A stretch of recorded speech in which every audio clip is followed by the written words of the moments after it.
복음서를 읽으면서 저는 좀 엉뚱한 생각을 했습니다. 그런데 이 생각이 좀 불경건한 생각입니다. 무슨 생각인가 하면, 내가 만약 예수님이었다 하면 예수님이 하신 것 중에 좀 바꾸고 싶은 게 뭘까? 제가 분명히 불경건한 생각이라고 얘기했어요. 어쨌든 내가 정말 예수님이었다면 예수님이 하신 많은 것들 가운데 바꾸고 싶은 게 뭘까를 생각해 봤어요. 예수님이 십자가에 죽으심, 이것은 제가 어떻게 할 수 없어요. 예수님은 십자가에서 죽으심으로 이 땅에 영원한 구원의 생명을 가져오신 그 놀라운 하나님의 뜻을 이루셨어요. 부활하심으로 이렇게 영원한 생명을 가져오셨어요. 이것을 어떻게 바꿀 수 없어요. 제가 더 잘할 수도 없고, 예수님은 완벽하게 십자가에서 구원의 길을 열어놓으셨어요. 그러면 예수님의 말씀, 팔복과 같은 놀라운 말씀, 주옥 같은 말씀, 그것도 제가 어떻게 할 수 없어요. 예수님의 말씀은 완전하였고 그것보다 더 잘할 수 있는 말씀은 존재할 수가 없어요. 그러고 보니까 내가 예수님이었다면 생각은 그렇게 시작했는데, 바꾸고야 할, 아니면 바꿀 수 있는 게 아무것도 없어 보여요. 그런데 한 가지 떠올랐어요. 그것은 예수님의 제자를 택하신 방식이었어요. 예수님의 3년의 공생애 가운데 정말 중요했던 것은 제자들을 부르셔서 세우시고 훈련하시는 것이었습니다. 그리고 마지막엔 그들을 보내시죠. 사명을 주시며 파송하십니다. 이것이 왜 중요한가 하면, 예수님의 3년으로 공생애가 끝난 이후에 계속해서 예수님의 그 복음의 사역을, 그리고 천국의 역사를 이어갈 사람이 없다고 하면 하나님의 그 놀라운 계획이 멈추는 거예요. 그러니까 예수님에게 있어서 가장 중요한 것은 제자들을 세우는 것이었습니다. 근데 예수님이 세우신 제자들을 보니까 좀 문제가 있어 보여요. 베드로, 좋아하시죠? 베드로. 근데 베드로는 어떻게 보면 생각보다 먼저 행동하는 사람이에요. 그냥 뭐가 느껴지면 곧장 행동하는 사람. 아주 어떻게 좋게 보면 과감한 결단이 있다고 볼 수도 있지만, 일을 저지르는 사람이에요. 어떻게 보면 너무 경박하게 행동하는 사람, 섣부르게 행동하는 베드로예요. 예수님이 잡혀가실 때 베드로는 화가 나가지고 금방 칼을 빼서 휘두르는 바람에 말고의 귀가 싹둑 잘리기도 했어요. 그렇게 성급하게 행동하는 베드로였어요. 야고보와 그의 형제 요한, 참 훌륭한 제자들로 우리에겐 기억되지만 실제 그들은 천둥의 아들이라고 불릴 만큼 아주 과격한 그러한 성격의 사람들이었어요. 또한 이 두 사람은 출세지향적 사람이었어요. 어떻게 해서든 높은 자리 올라가려고 했는데, 더 문제는 그 엄마가 치맛바람이 너무 센 거예요. 그래가지고 어느 날 예수님께 살짝 와가지고는 이 야고보와 요한의 어머니가, 예수님, 우리 두 아들을 하나는 좌의정에 하나는 우의정에 좀 세워주세요. 로비까지 했어요. 예수님이 택하신 제자들 가운데 그래도 좀 괜찮아 보이는 사람을 꼽으라면 아마 좀 배운 것으로 친다면 레위, 마태가 아닐까 싶어요. 그는 세리였어요. 세리를 하려면 그 당시에 무역을 하는 그 중개상처럼 아주 외국어도 좀 잘해야 되고, 뭔가 그 일을 잘 처리하는 능력이 있어야 돼요. 이 로마에서는 그러한 사람들을 딱 심어놓고 세금 징수를 아주 꼬박꼬박 챙기는 거죠. 근데 문제는 이 세리들이 징수해야 될 액수에다가 과다하게 추가로 세금을 매기고 그 여분을 자기가 다 챙기는 거예요. 그러니 세리하면 아주 유대인들은 치를 떨어요. 매국노라는 낙인이 찍힌 사람, 공공의 적이 세리였어요. 그런데 그 레위를 제자로 삼으셨으니 다른 사람들이 볼 때 아니 저건 어떻게 된 그룹이야? 아니 저 그룹은 어떻게 된 게 세리가 제자라고? 말도 안 되지. 예수님과 그 제자들의 그룹은 다른 사람들로부터 지탄받을 수밖에 없는 그런 사람이었어요. 그래도 좀 머리 빠르고 계산도 잘하는 사람이 있다면 가룟 유다가 아닐까요? 그래서 그는 아주 머리가 잘 들어갔기 때문에 예수님의 제자들 모든 사역의 재무부장을 맡았어요. 하지만 우리가 알듯이 가룟 유다는 예수님을 팔아넘기죠. 가만 보면 예수님이 택하신 제자들이 별로예요. 그래서 저는 그거를 저라면 다르게 하고 싶어요. 동감이 되나요? 저 혼자만의 생각인가요? 저라면 좀 그래도 제대로 배운 사람 뽑고 싶어요. 졸업장 좀 가져와 봐. 아니면 심리 테스트 해가지고 좀 정서적으로 안정된 사람, 건강한 사람을 세우고 싶어요. 아니면 직업도 좀 괜찮은 직업을 가져서 존경받는 사람, 또 재산도 꽤 있는 사람, 사회적으로 영향력이 있는 사람. 아니 그런 사람들을 제자로 삼으면 예수님의 제자로서 얼마나 예수님을 이어서 일을 잘 해낼 수 있을까요? 근데 예수님의 제자 선택은 뭔가 좀 불안해 보입니다. 그리고 실제로 일이 그렇게 되고 말아요. 예수님이 3년간 공생의 사역을 마치시고 잡혀가실 때 얼마나 중요한 시간이에요. 그런데 그 순간 그래도 수제자라고 불리던 베드로, 그가 한 일이라고는 예수님 나 몰라요. 예수님 몰라. 저 사람 누군지 몰라. 저주까지 하면서 예수님을 부인했어요. 다른 제자들은 감히 그렇게 말할 용기조차 없었어요. 다 숨어버렸어요. 행여나 나도 잡혀갈까 봐? 예수님하고 내가 친하다는 게 발각될까 봐? 아니 내가 예수님을 따랐다고 하는 게 나를 어떻게 할지 몰라서 다 숨어버렸어요. 정말로 예수님의 제자 선택은 완전히 실패한 것으로 보입니다.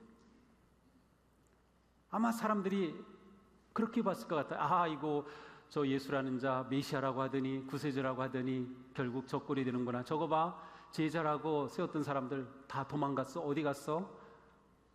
저렇게 끝나는구만 하고 사람들은 다 생각했겠죠. 그것이 예수님이 택하신 제자들의 모습이었습니다. 그런데 이 제자들은 예수님이 잡히시고 십자가 처형을 당하실 때 무서워서 도망가고 숨었지만 그래도 부활했다는 소식을 들었으면 좀 나와가지고 막 그랬어야 될 텐데 부활의 소식을 들었을 때조차도 그들은 문을 꼭 걸어 담고 있었어요. 아 그래 부활하셨어? 그래 그렇죠. 우리가 어떻게 되지? 우리는 여전히 안전한가? 예수님이 부활하셨다고 하지만 우리가 밖으로 나가면 우리는 잡혀갈 거 아니야? 여전히 문을 꼭 걸어 잠고 자기들끼리 두려움 가운데 숨어 있었습니다. 자, 예수님께서 이러한 사람들, 평범한 사람들, 유다가 아닌 갈릴리의 소외된 지역의 사람들, 때로는 손가락질 받는 사람을 제자로 택하신 것은 그러한 상황을 몰라서였을까요? 아니요, 예수님은 이미 다 아셨어요. 베드로가 어떤 성격인지도 아셨어요. 그래서 시몬, 너 내가 네 이름을 바꿔주고 싶구나. 베드로라고 하면 어떻겠느냐? 베드로처럼 우직하게 큰 바위처럼 그렇게 듬직한 사람으로 내가 널 세우고 싶다. 베드로가 어떤 존재인지 다 아셨어요. 레위가 어떠한지, 야고보가 어떤지, 도마가 얼마나 이성적인지 그는 눈으로 보지 않으면 믿지 못하죠. 그것까지 다 아신 주님. 심지어 베드로가 예수님을 부인하기 전에 너 그렇게 넘어질 거야.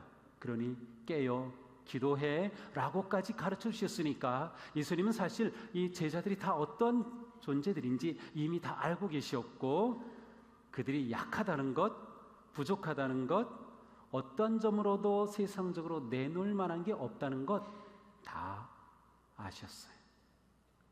그런데도 그들을 제자로 부르셨어요. 그렇다고 하면 거기에는 예수님이 무엇인가 대책이 있어야 될 거 아니에요? 계획이 있어야죠. 계획. 그 계획이 비밀스럽게 숨겨져 있다 드러납니다. 예수님이 그러한 사람들을 제자로 택하신, 그래서 마치 다 제자 훈련이 실패한 것처럼 보인 그 상황에서도 예수님의 계획이 있었고 그 계획이 비밀스럽게 드러납니다. 그게 바로 오순절 날이었어요. 바로 우리가 오늘 오순절 성령 강림절로 지키는 그날입니다. 오순절은 이스라엘 모든 백성들이 지키는 3대 절기 가운데 하나입니다. 오순절에 절기가 되면 사람들이 모이지요. 제자들 다 유대인이었기 때문에 그들도 역시 오순절을 지키게 됩니다. 자, 그런데 오순절까지 예수님이 부활하신 후, 승천하신 후 오순절 되기까지 제자들이 지금 모여 있습니다. 그들이 이렇게 모여 있는 이유는 예수님이 하신 말씀 때문이에요.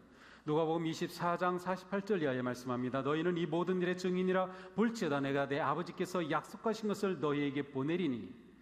너희는 이 모든 일의 증인이다. 이 모든 일은 예수님의 이 땅에 오심, 가르치심, 기적을 행하심, 치유하심, 십자가에 달려 돌아가심, 부활하심, 그리고 승천하심, 그리고 다시 오실 것이라고 약속하신 말씀, 이 모든 것의 증인이야 너희는. 그런데 이 증인이 되기 위해서는 너희 힘 가지고는 안 돼. 너희 내놓을 만한 게 뭐가 있어? 아무것도 없지. 너에겐 능력이 필요하다. 하늘로부터 능력을 입히울 때까지 이 성에 머물러라 말씀하시죠. 그래서 이 말씀을 받은 제자들은 예수님의 말씀에 순종해서 머물러 있어요. 예루살렘에 그들이 머물러 있어요. 그런데 예수님이 약속하신 이게 무엇인지 아직은 몰라요. 도대체 예수님이 약속하신 게 뭐지?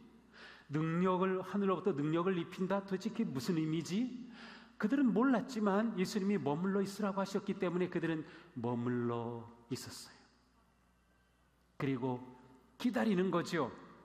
예수님이 약속하신 그게 도대체 뭘까? 언제 우리에게 그 일이 일어날까? 그들은 기다립니다. 지금 벌써 열흘째가 됩니다. 그런데 그날 오순절날 그곳에 놀라운 일이 일어납니다.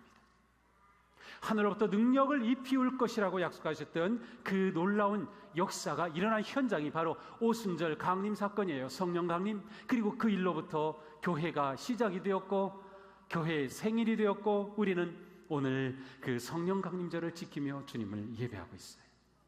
예수님은 말씀하셨습니다. 오직 성령이 너에게 임하시면 너희가 권능을 받고 예루살렘, 유대아, 사마리아 땅 끝까지 이르러 내 증인이 되리라. 예수님께서 성령에 관해 말씀하실 때 그 성령에 관한 말씀에 같이 따라오는 단어들이 있어요. 약속이라는 단어, 증인이라는 단어, 아니면 증언이라는 단어, 그리고 능력이라고 하는 단어. 이 약속, 증언, 능력은 성령님과 언제나 거의 같이 언급되고 있습니다. 이것은 떼어놓을 수 없어요. 자, 예수님이 증언자, 우리로 하여금 증인이 되라. 제자들이 나의 증인이 되라. 복음을 전하라, 쉽게 말하면. 그런데 이 복음을 전하려면 능력이 필요하죠. 능력은 위로부터 오는 것이다. 그 능력이 임하면 그때 비로소 증언할 수 있다. 그런데 이것은 약속된 것이에요. 약속된 것.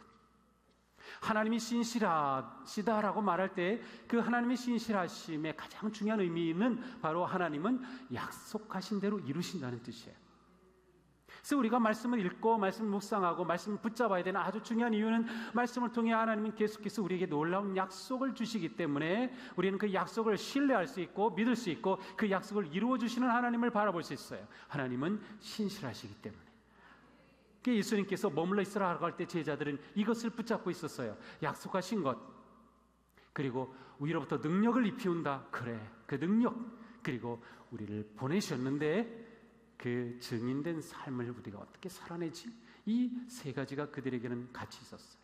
그런데 이 모든 것이 오순절 성령 강림절의 비밀이 풀려집니다.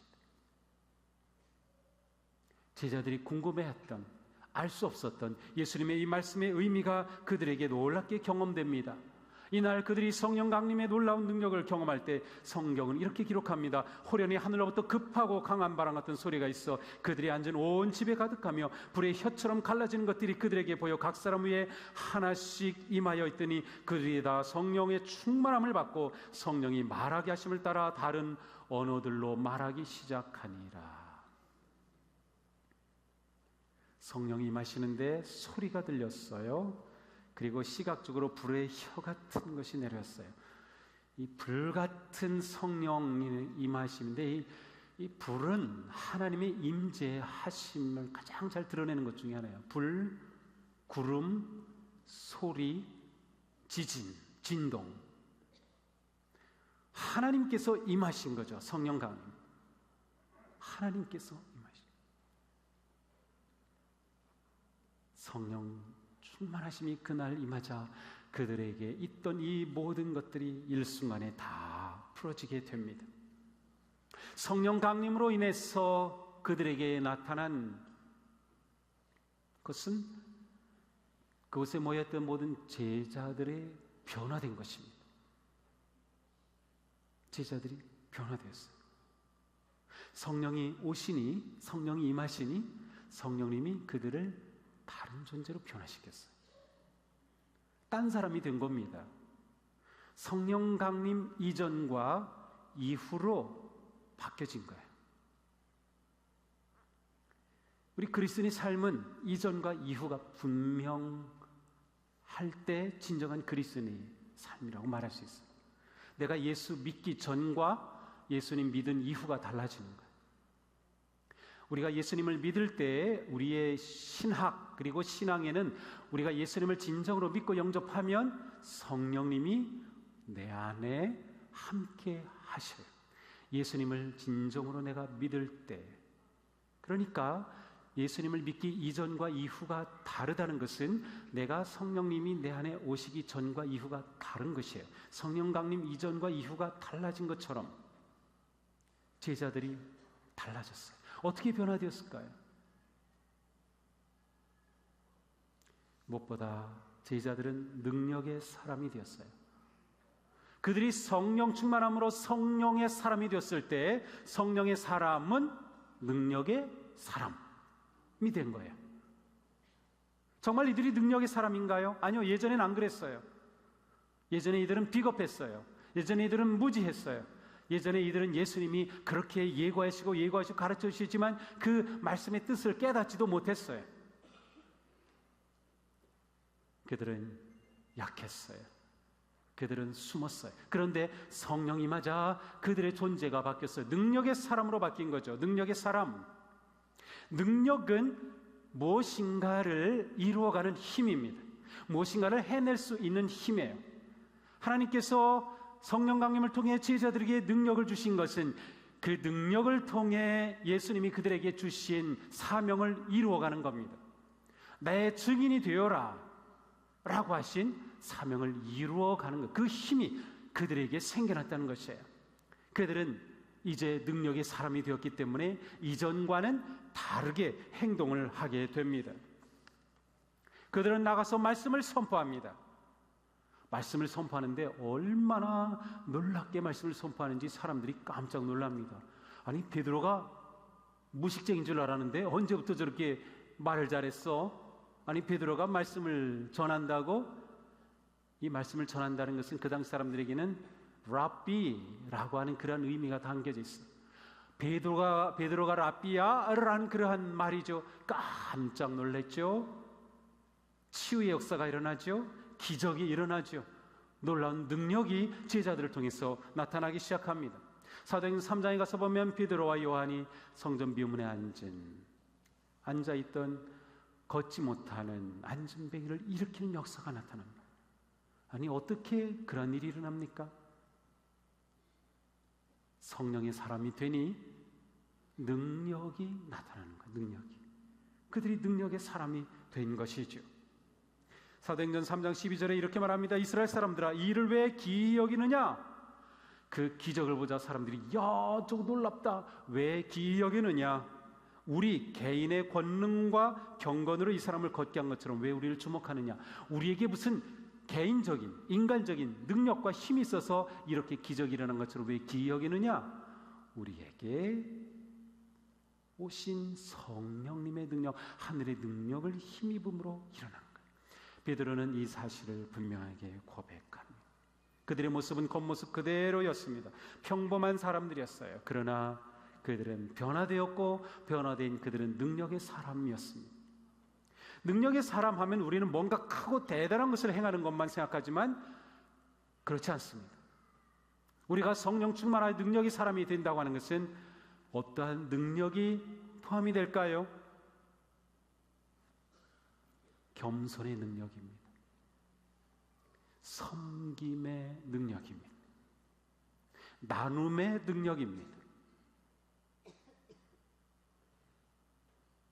이것은 성령님이 임하실 때 그 능력으로 우리가 행할 수 있는 거룩한 믿음의 삶의 모습이에요. 제자들은 성령이 임하시자 그들이 달라졌어요. 예전에는 높은 자리 바라보던 그들이 예수님을 따라 낮은 자리로 내려가요. 초대교회에서는 그들이 가진 것까지 다 나눠줄 정도로 그들은 겸손하게 낮아집니다. 없는 사람, 고통당하는 사람, 소외된 사람을 찾아가 돕습니다. 이것이 능력의 사람이 보여주는 능력의 삶이에요. 우리 교회가 능력 있는 교회인가? 라고 물을 때 무엇을 생각합니까? 우리 교회 성령님이 충만하신 교회인가? 라고 물을 때 무엇을 생각합니까? 그것은 우리 교회가 이 세상 한가운데서 낮아진 교회인가? 세상을 섬기는 교회인가? 고난받는 자를 살리는 교회인가? 겸손한 교회인가? 이것을 묻는 거예요. 이게 진정한 능력이 나타나는 거예요. 그런데 이걸 오해를 하죠. 그래서 성령이 능력을 받으면 뭔가 엄청난 일을 하는 것으로 자꾸 착각합니다. 그렇지 않아요. 물론 기적이 일어나고 치유가 일어나고 놀라운 인간의 능력으로 할 수 없는 일들이 나타납니다. 그러나 성령의 능력이 우리를 통해 행하시는 일은 그것만이 아니에요. 제자들은 능력의 사람이 되었습니다. 뿐만 아니라 제자들은 담대한 사람이 되었어요. 이들은 겁쟁이였습니다. 사실 우리가 그들을 겁쟁이라고 말하지만 우리도 똑같아요. 아니, 자기들의 목숨이 달려있는데 말이죠. 잡혀가고 핍박당하고 고난받고 자기들도 십자가에 달려 죽을지도 모르는데 그게 두렵지 않을 사람 어디 있겠어요? 우리가 똑같아요. 그런데 성령이 임하시니 그들은 담대한 사람이 되었습니다. 그들의 자신의 안전을 구하지 않습니다. 오히려 담대하게 나아갑니다. 예전에는 예수님을 따랐던 것이 두려워서 숨었다면 이제는 예수님을 따르는 것이 자랑스러워 오히려 그 예수님을 전합니다. 예수님이 그리스도라고 말합니다. 예수님이 부활하셨다고 말합니다. 유대의 지도자들이 아주 골치 아픈 존재들이 되었습니다. 사도행전 2장 40절에 이렇게 말합니다. 여러 말로 그들에게 확증하여 권하여 가로되 너희가 이 패역한 세대에서 구원을 받으라. 그들은 담대하게 예수 그리스도의 구원의 복음을 선포하는 사람들이 되었습니다. 이러한 모습을 보고 사람들이 깜짝 놀랍니다. 베드로가 기탄 없이 복음을 전하는 것을 보고 기히 여기죠. 하다못해 유대 지도자들이 이들을 붙잡아옵니다. 그리고 공회에서 이들의 청문회를 엽니다. 그리고 앞으로는 예수 그리스도에 대해서 입 열지 말 것, 예수님에 관해서 입을 열면 당장 투옥될 것 경고하고 내보내주는데, 아니, 이 제자들은 그거 두려워하지 않아요. 오히려 나아가서 더 강력하게 복음을 전합니다. 그들 그 두려워하던 게 다 어디로 갔죠? 성령이 임하시니 담대해졌어요. 이 시대에 우리 그리스도인들에게 필요한 것이 이 용기가 아니겠습니까? 우리는 너무나도 많은 것들로 인하여서 자꾸만 좌절되고 두려워하고 자꾸만 움켜들고 있어요. 그러나 주님께서 우리에게 원하시는 것은 우리가 담대하게 나아가는, 담대하게 용감한 그리스도인이 되는 거예요. 용감한 그리스도인. 우리가 예수 그리스도를 따르는 것이, 예수 그리스도를 닮는 것이, 예수 그리스도를 경배하는 것이 우리는 자랑스럽고 그것을 드러낼 수 있고 그것을 전할 수 있는 그런 용기가 우리에겐 필요한 시대입니다. 세상이 우리를 어떻게 손가락질하든 우리는 예수 그리스도 안에 있는 성령의 능력을 통하여 담대하게 나아갈 수 있어요. 담대하게 세상 앞에 설 수 있어요. 비록 우리는 이전이나 지금이나 겉으로는 똑같아요. 제자들처럼 여전히 평범한 어부일 뿐이에요. 그러나 우리의 내면은 달라졌어요. 우리는 이 용기를 가지고 살아가는 거죠. 이 세상이 두렵지 않은 것입니다. 이들이 용기 있게 나아가자 점점 박해가 심해집니다. 고난이 찾아옵니다. 예수님을 믿어 편하게 될 줄 알았는데 편하게 되지 않았습니다. 왜 그렇습니까? 우리가 성령의 사람이 된다는 것은 편하게 사는 사람이 아니고 변화된 삶을 사는 존재이기 때문에, 내가 예수님을 잘 믿으려고 할 때 고난이 온다. 당연합니다. 내가 예수님의 말씀대로 순종하려고 할 때 사람들이 나를 비웃는다. 당연합니다. 이것이 제자들이 만난 일이었어요. 그들은 그리스도를 전하고 복음을 전하고 치유하고 기적을 행하고 놀라운 일을 행했지만 여전히 세상은 그들을 몰아세우고 그들을 핍박하는 힘이 점점 강해졌어요. 자, 그런데 놀랍게도 제자들은 달랐습니다. 그들은 이 모든 것을 기뻐하였어요. 이들은 기쁨의 사람으로 변화된 겁니다. 기쁨의 사람. 자, 사도행전 5장 41절 이하에 보니까 그들이 공회에 잡혀가서 핍박을 당하고 경고를 받고 나오지만 그들은 이와 같이 반응합니다. 사도들은 그 이름을 위하여, 예수 그리스도의 그 이름을 위하여 능욕받는 일, 예수 그리스도를 전하고 예수 그리스도로 인하여서 내가 능욕받는 그 일에 합당한 자로 여기심을 기뻐하면서, 야, 우리가 예수님 때문에 능력을 받아, 예수님 때문에 고난을 받아, 예수님 때문에 핍박을 받아, 예수님 때문에 손가락질 당해, 얼마나 기쁘냐? 아니, 이거 제자들의 반응이었습니다. 기뻐하며 공회당을 떠나니라 저희가 날마다 성전에 있던 집에 있던 예수 그리스도라 가르치며 전도하기를 쉬지 아니하니라. 이 기쁨, 성령님의 충만하심, 성령의 사람이 되어 누리는 기쁨입니다. 이 기쁨은 그리스도인이 아니고서는 누릴 수 없는, 이해할 수 없는 기쁨이에요. 세상이 이해할 수 없는 기쁨이 우리 안에 있는 거예요.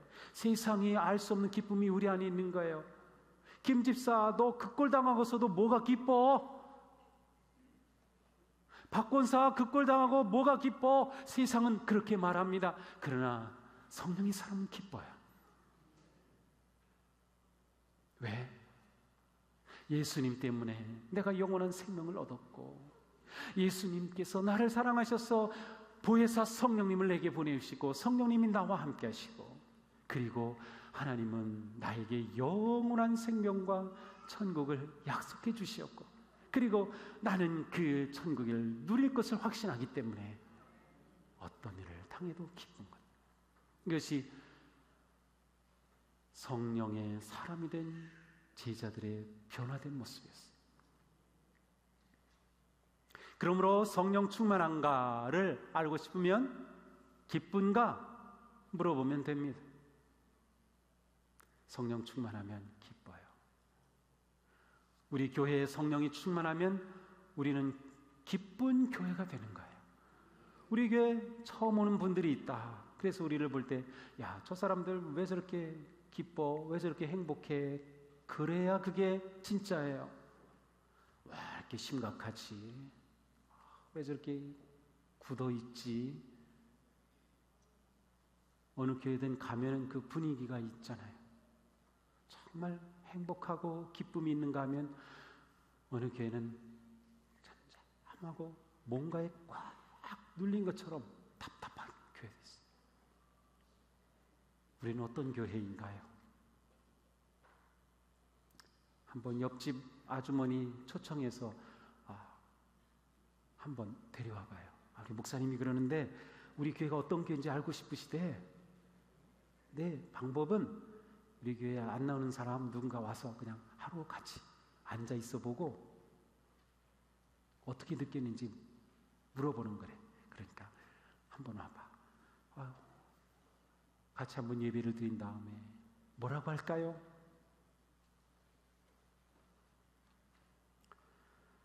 나를 아는 사람들, 내 주변의 사람들 나를 보며 저 사람 정말 기뻐하는 사람, 행복해 보인다. 그것이 성령 충만한 모습이에요. 성령 충만한 모습.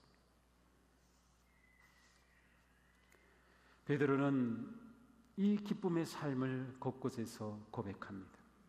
사랑하는 자들아, 너희를 시련하려고 하는 불시험을 이상한 일을 당하는 것까지 여기지 말고 오직 너희가 그리스도의 고난에 참여하는 것으로 즐거워하라. 기쁨의 수준이 달라요. 고난에 참여하는 것으로 즐거워하라.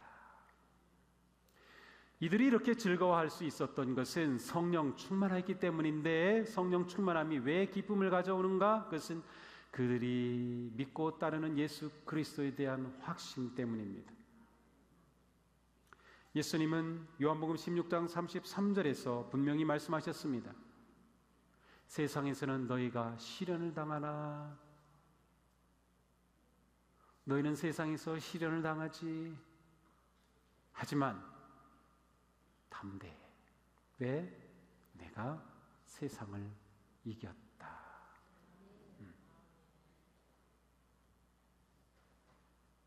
우리의 주님은 세상을 이기셨고, 주님을 믿고 따르는 우리도 성령의 능력을 통하여 세상을 이긴다고 하는 확신의 말씀에, 그러니 두려워하지 마십시오.